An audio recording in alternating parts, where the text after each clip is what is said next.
de outras vidas.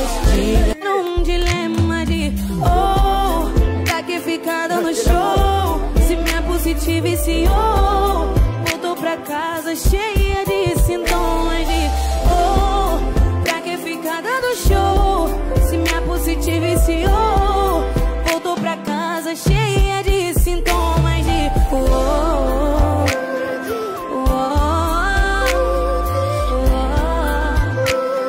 cheia de sintomas de